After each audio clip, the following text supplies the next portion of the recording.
In 2017, the New York Times published an article which shocked the whole of Hollywood, made headlines around the world. It detailed allegations of sexual harassment by Harvey Weinstein, leading to his arrest, sentencing, and, of course, the start of the Me Too movement. Well, one of the first to break her silence and speak out was his former PA, Zelda Perkins, whose story and that of other women is being told in the new film, She Said.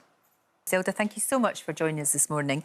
I mean, working for someone like Weinstein, bizarrely, could be incredibly charming, but then could be a monster. And that's how on earth do you deal with somebody like that? What was it like working for him? Well, I think that was the real difficulty and dichotomy with somebody like that, because apart from being in this very exciting, glamorous environment, you know, where you were sort of flying about and meeting lots of film stars and being in this high-octane environment, and Harvey was a very intelligent, brilliant man, but then the flip side of that was this, you know, monstrous temper. And actually, we don't talk about this very much, but it was his temper that everybody was afraid of, way more than anything else. Because you sort of had to, if you like, handle him properly. You know, you had to almost kind of like... It was a chess game. A chess game. That's very interesting. And you, yourself, you kind of thought... Because some of his behaviour was, we know, was absolutely outrageous, even though bizarrely denies everything, even though he's in the jail. He's still denying everything. His behaviour was abominable. But I guess, you know, that's your first job. Maybe you just thought that's what all of these crazy people in the film industry do. They walk into the room with no trousers on. Totally. Oh, that's crazy and that's unacceptable. But maybe that's what happens in this world. Totally. I totally believe that. You had no idea. No. Really. And also, he normalised it immediately. The first time he walked into the room with me on my own and he didn't have clothes on, and I looked very shocked and pretty disgusted. It wasn't a great sight. I would imagine. He just said, oh, pull yourself together. You can't be such a prissy. And so then you think you're the one causing the problem. Right. You're sexualising the situation. Manipulative, though, isn't it? So now, the breaking point involved your assistant, Rowena, didn't it? That was when you thought, no. So tell me what happened. It was the second time that Rowena had ever met him, and she was doing the evening shift with Harvey, and we were at the Venice Film Festival. She was doing the evening shift, and he assaulted her that evening, and she told me the next morning, and I was, understandably, absolutely horrified and so shocked, because he had never crossed a line with me, but I had had very, very firm boundaries. And I never in a million years thought that he would ever lay a hand on someone. That's so interesting. So when he did do that, that was it for you? That was it? Totally. Well, I mean, to me, it was... and she was very distressed. She was incredibly distressed. Completely, understandably, and of course she would be, anybody would be. She was a young woman in deep shock. She was white, she was shaking, she was, you know, hysterical, retelling me.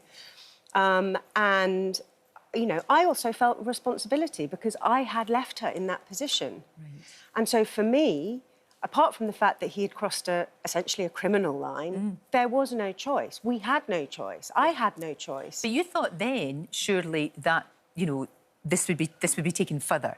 You know, there might be criminal charges, all of that. But then this is where the non-disclosure agreement comes in, and this silences people. Because this was back in the late 90s, wasn't it? This was in 98. And if that had, you know, if things had been able to legally take their course, but you had no... Because you'd signed this non-disclosure agreement, the NDA, you weren't able to do that.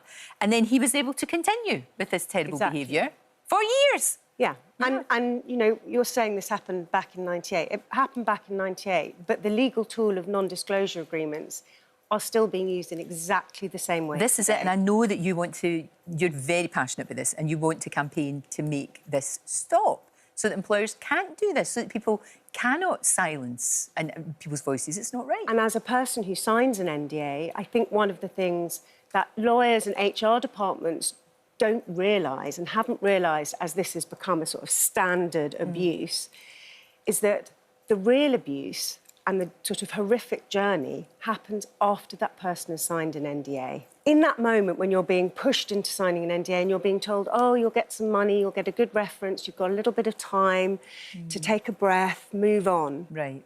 that's not what happens. No, because you sort of escaped. You had to go away to try and clear your head, didn't Well, I had to move. I moved abroad for 5 years to Guatemala in Central America because I couldn't speak. you? You weren't allowed to talk to anybody about it? No, I couldn't explain to anybody why I'd left my brilliant job. Yeah. I couldn't talk to my family or friends. I couldn't talk to a therapist. I couldn't talk to a lawyer. So where do you go with that? And the other thing is that there's a huge amount of, as that silencing takes hold, of guilt and feeling of complicity, because as a person who signs an NDA about an abusive person, you are then enabling them to continue their behaviour. Yeah. So when I was approached by the New York Times and I heard that there were hundreds of these agreements, that was absolutely shattering for me, because one of the reasons that I signed that agreement in the first place was it was a quid pro quo. We put in clauses to that agreement to stop his behaviour. Right. So that felt like as fair a bargain as there could be.